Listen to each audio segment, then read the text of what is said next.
Bismillahirrahmanirrahim. Assalamualaikum warahmatullahi wabarakatuh. Puji syukur senantiasa kita panjatkan atas kehadirat Allah Subhanahu wa taala, atas segala limpahan rahmat sehingga kita dapat mensyukuri nikmat yang Allah berikan kepada kita. Salawat dan salam semoga senantiasa terlimpah curahkan kepada Nabi Muhammad SAW beserta para sahabatnya dan yang kita nantikan sahabat di akhirat kelak. Amin ya rabbal alamin. Yang terhormat Bapak Gubernur Kalimantan Timur, Dr. Insinyur Haji Isran Nur MSI, yang terhormat Pemprov Kaltim serta tim ITS yang telah menjadikan program dual track sebagai salah satu program unggulan untuk mencetak siswa menjadi startup entrepreneur.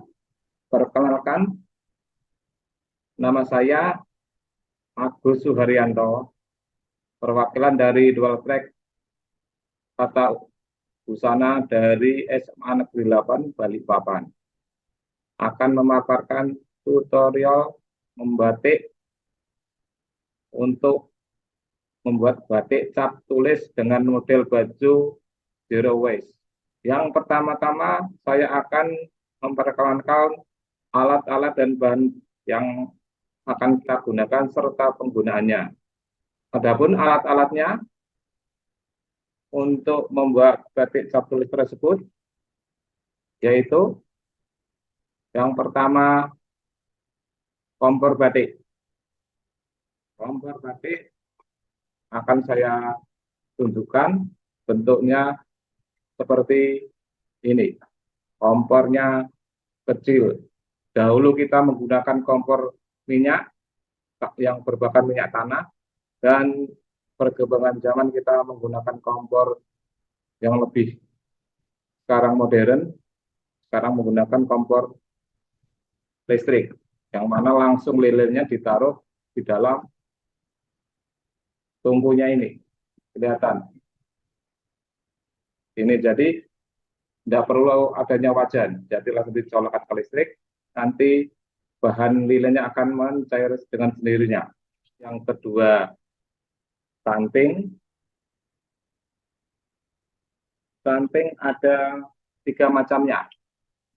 Yang pertama, tanting cecek, di mana dikatakan cecek sebab canting tersebut berparuh kecil, jadi dinamakan canting cecek untuk membuat titik-titik, itu fungsinya.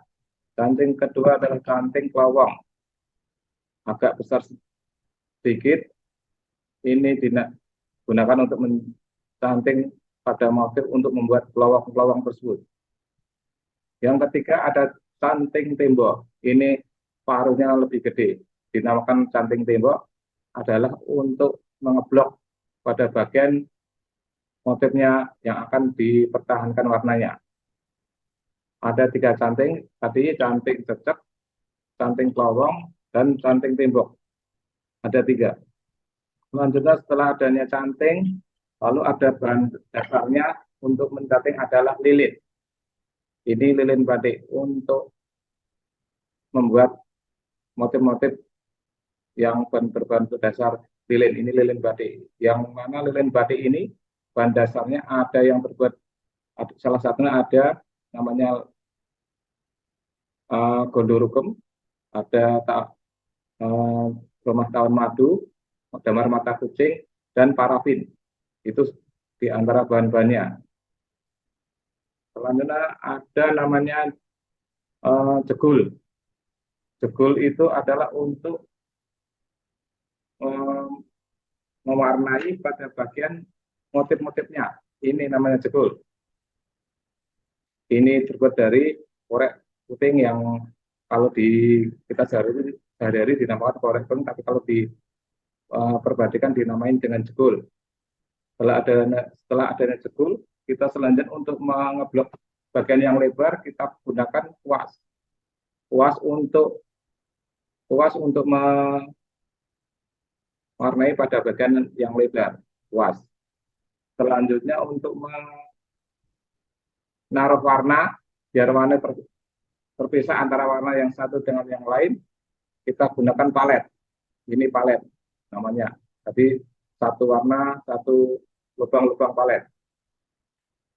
Selanjutnya ada namanya canting cat.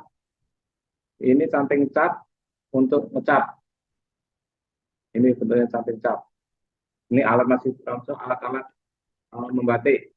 Ada lagi setelah canting cat ada namanya penggaris, ada pensil yang kita gunakan ada pensil 2B. Pensil 2B itu tersebut kenapa digunakan 2B?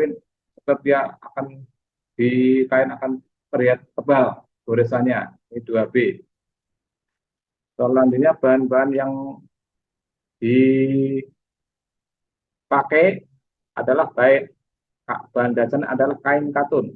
Kain katun tersebut ada macam-macam yang terbuat dari serat alam.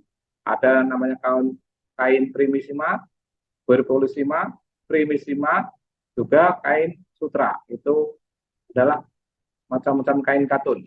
Setelah alat dan bahan, maka untuk proses selanjutnya adalah kita melakukan proses-proses untuk membuat batik cap tulis. Proses-proses tersebut diantaranya adalah satu proses yang pertama adalah desain, yang kedua pencantingan, yang ketiga pewarnaan, yang keempat fiksasi, yang kelima pelorotan, yang keenam penjemuran, dan yang ketujuh adalah packing. Proses-proses tersebut kita akan jelaskan satu-satu.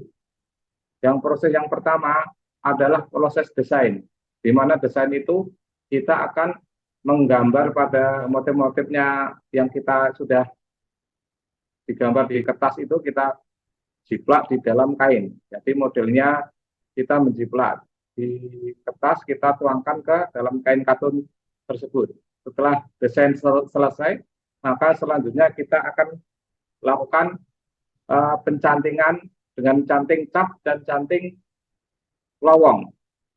Jadi setelah kita melakukan pencantingan tersebut, kita akan tahu apakah itu hasilnya nanti bagus apa enggak, tembus apa enggak, dilakukan pengaturan pada panas masing-masing canting.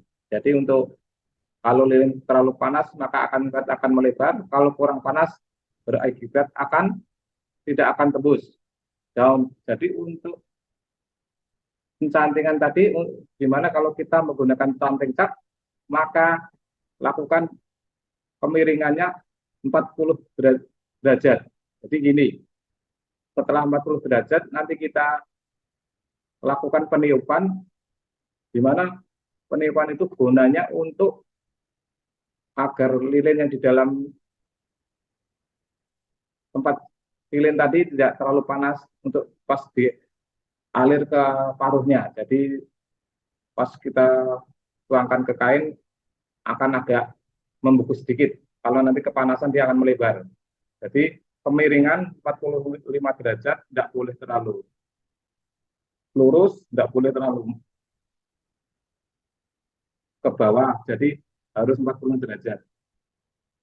Dan canting cap penggunaannya juga dilakukan ambil pada bagian meja di atas kompor wajan cap, nanti kita ketik 3 kali, setelah itu kita capkan, tidak boleh kita geser ke kanan kiri, jadi langsung dicap, langsung kita tekan dikit, angkat. Itu cara untuk membuat batik cap.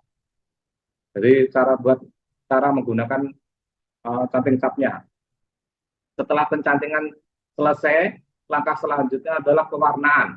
Pewarnaan itu kita menggunakan pewarna yang biasa kita pakai adalah pewarna Rimasol. Di mana pewarna Rimasol itu pewarna yang ramah lingkungan dan dia langsung hasilnya bisa nampak. Jadi kalau misalnya kita mewarnai merah, langsung merah, kuning langsung kuning, dan seterusnya. Setelah pewarnaan selesai, kita tunggu sampai kering. Setelah kering, kita lakukan fiksasi. Fiksasi adalah proses di mana kita akan mematikan warna. Yang kita gunakan adalah untuk mematikan warna itu adalah cairan yang namanya water glass. Water glass itu ada cairan yang sangat pekat dan dia akan dilelehkan dengan menggunakan soda api. Jadi itu akan mengikat warna ke dalam kain. Setelah fiksasi selesai, kita tunggu 1 jam untuk mematangkan water glass tadi. Setelah 1 jam akan kita cuci sampai bersih. Setelah pencucian sampai bersih, kita lakukan pelorodan. Pelorodan itu gunanya untuk menghilangkan lilin yang ada di dalam kain. Jadi kain akan tampak yang coklat menjadi putih. Jadi motif-motif yang kena lilin tadi akan terlihat jelas. Setelah pelorodan maka akan kita lakukan proses selanjutnya perendaman, lanjut penjemuran. Penjemuran itu digunakan di area yang tidak langsung terkena matahari. Jadi kalau misalnya kita terkena matahari, misalnya terpaksa ya kita sebentar aja lalu kita masukkan ke dalam. Setelah penjemuran selesai, maka selanjutnya adalah proses packing. Packing adalah tahapan akhir yang dimana setelah kain kering kita setrika, baru setrika kita masukkan ke dalam plastik. Demikian pemaparan yang kami sampaikan.